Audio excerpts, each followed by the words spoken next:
You should divorce your husband immediately." "What?" She said that and showed me a footage on a surveillance camera. This is... I was shocked when I saw the footage. For a moment, I even forgot to breathe.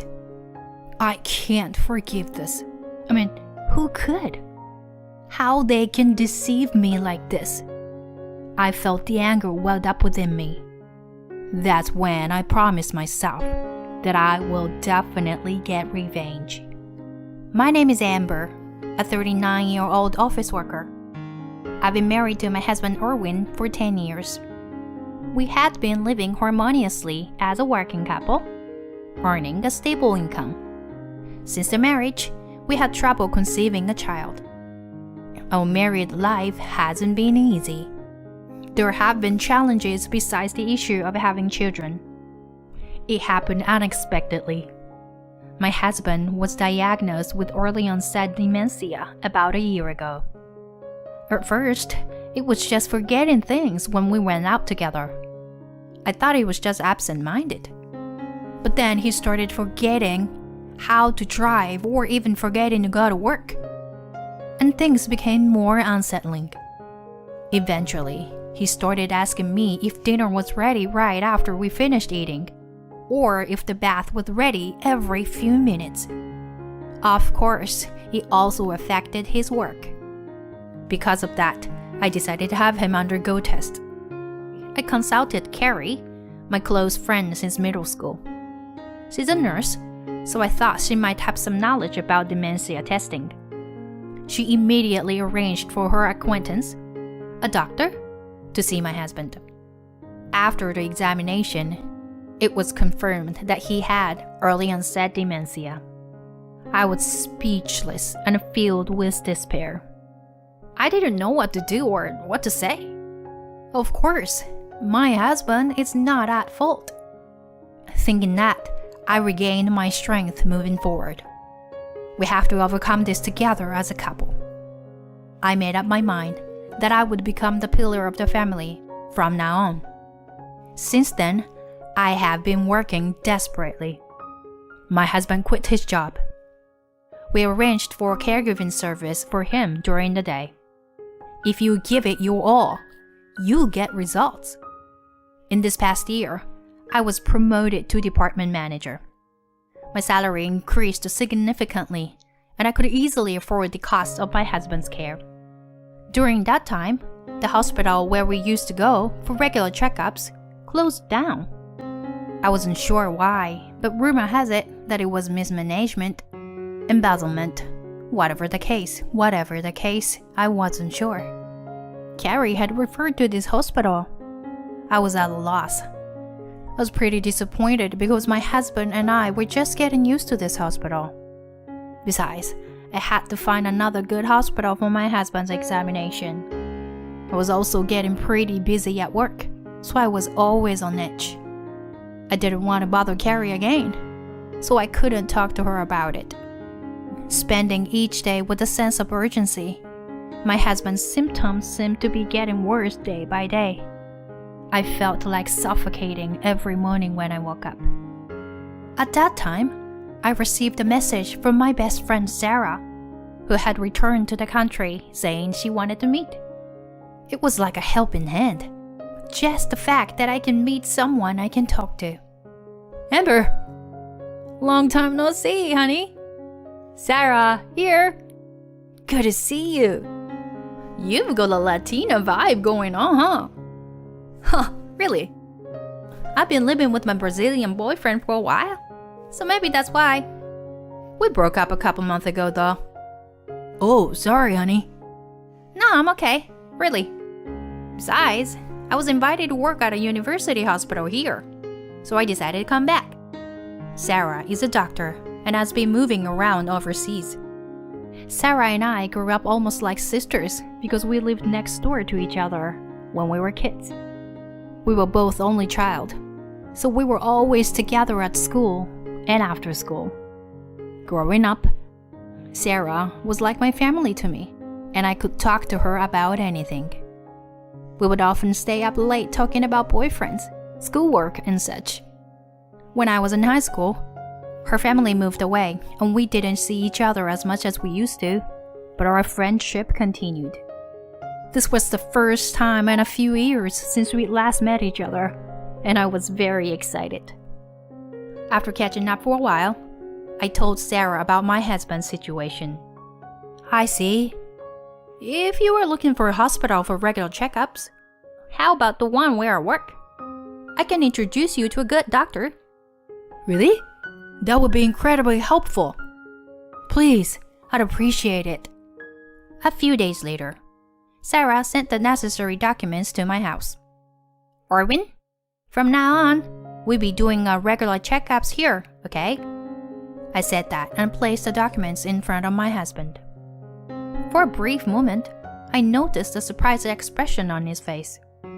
I felt a slight sense of unease, but I didn't pay too much attention to it, and I took my husband to the hospital. Wait, Carrie? Amber? What are you doing here? Does this happen to be your workplace? I asked Carrie, who was wearing a nurse's uniform. Yes. Didn't I tell you? I work at this university hospital. Oh, I see. What a coincidence, huh? Having two friends and trustworthy friends working at the same hospital is reassuring. By the way, it seems like the hospital I told you has closed down. I'm sorry about that. Oh, it's okay. Don't worry about that.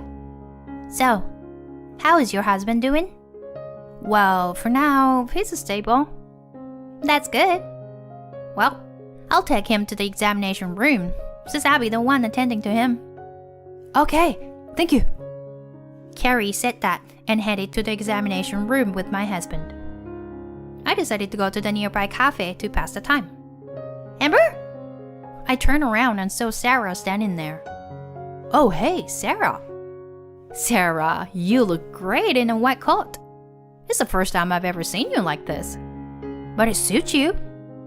Despite my comment, Sarah had a stern expression on her face for some reason. Then she suddenly said something unexpected to me. Amber, you should divorce your husband immediately. Huh? Why all of a sudden? What do you mean by saying we should get a divorce? I don't understand at all. What do you mean? I mean, why should I? Yeah, you see, actually, I saw it. You saw? So what? Your husband. I saw the nurse and your husband going into a room that only authorized personnel can enter. Nurse? Oh, you mean Carrie? Anyway, I didn't recognize her. But it's not a place for taking patients, so I got curious and followed them. I couldn't see much inside, but I could hear their voices. Well, you know, those two seem to be having a, intimate relationship. But what? That's... No. Because Erwin has dementia. And that nurse is my close friend. Huh? In fact, Sarah and Carrie don't know about each other. Hey, Amber, is it true that your husband has dementia? What? There have been cases where they pretended to have one, It happens more often than you think. I couldn't believe her words. Could it be that everything was just an act? But I couldn't imagine Sarah, the doctor, lying. And she had no reason to lie to me. I didn't know what to believe anymore. Sarah said she would keep an eye on things and went back to work. After a while, Carrie and my husband returned. We're done with the regular checkups. I'll mail you the documents later. Oh, okay. From then on, I spent my days feeling unsettled. I even confirmed with the caregiver, who mentioned that my husband indeed showed symptoms and made remarks consistent with dementia. However, at that moment, the caregiver seemed to remember something. Oh, now that I think about it, when I arrived at your house, your husband was on the phone. The way he was speaking was very clear and confident. I see. Thank you for letting me know. As my doubts grew stronger, I received a call from Sarah. I immediately went to the cafe she mentioned. "Take a look at this." Saying that, she showed me a video captured by a surveillance camera. This can't be true. Watching the footage, I was shocked. It showed Carrie and my husband engaging in intimate acts in various rooms of the hospital. It was making rumor recently. There were reports of rooms being found dirty, even though they were supposed to be cleaned. So, I reported it to the police, saying it might be a case of foul play. I managed to get access to the surveillance footage. I'm sorry for showing you this kind of video. No, I appreciate it. You've given me solid evidence. With this, I have no more doubts. I was filled with anger towards my husband and Carrie. After that, I immediately consulted with a lawyer. With more than enough evidence in hand, it seemed like I would have the upper hand in the divorce. Once everything was prepared, I took my husband to the hospital and led him to the prepared room. Of course, I invited Carrie there too. This is the lawyer I hired for this matter. As I said that, Carrie and my husband next to her were both shocked. Then the door to the room opened, and Sarah walked in. "Wait, doctor? Why are you here?" Carrie wondered why Sarah had entered, sounding puzzled. "Amber is my high school friend. I know about you two having an affair." What? What are you talking about?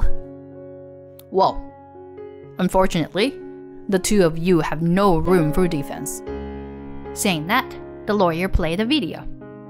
Carrie panicked, and my husband was sweating profusely. "You've been deceiving me all this time." "I must say, Erwin, your acting skills are impressive." As I said that, Sarah chimed in.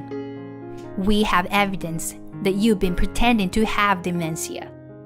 Carrie, you introduced Amber to a privately owned hospital with a shady doctor, right?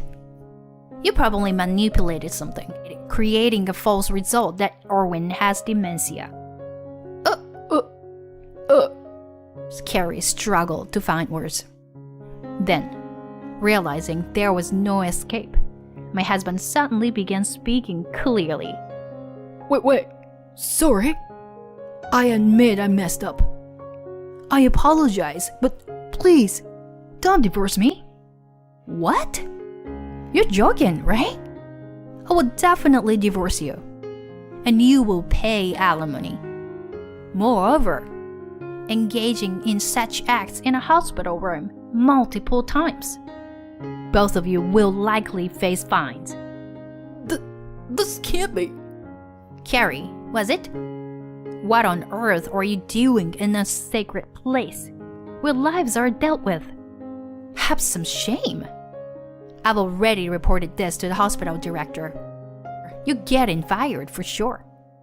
Carrie and my husband turned pale and bowed their heads in shame. Afterward, I officially finalized the divorce with my husband and pursued alimony from both him and Carrie. My husband tried to rely on his family, but they were furious at him for pretending to have dementia and cut off all contact. Now he lives in a run-down apartment, working temporarily jobs to slowly pay off the alimony. Carrie is in a similar situation, being estranged from her family and unable to find employment at any hospital. However, they brought this upon themselves, so there is no room for sympathy.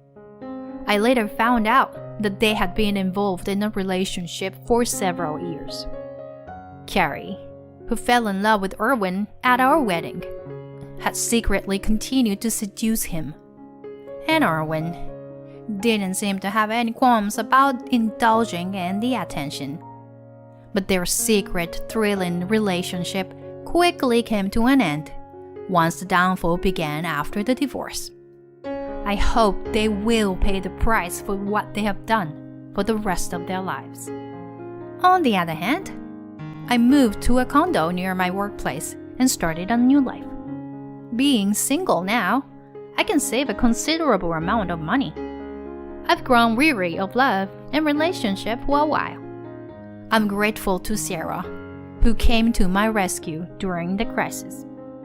As two financially stable single women, perhaps we'll go on a trip together and indulge in luxury.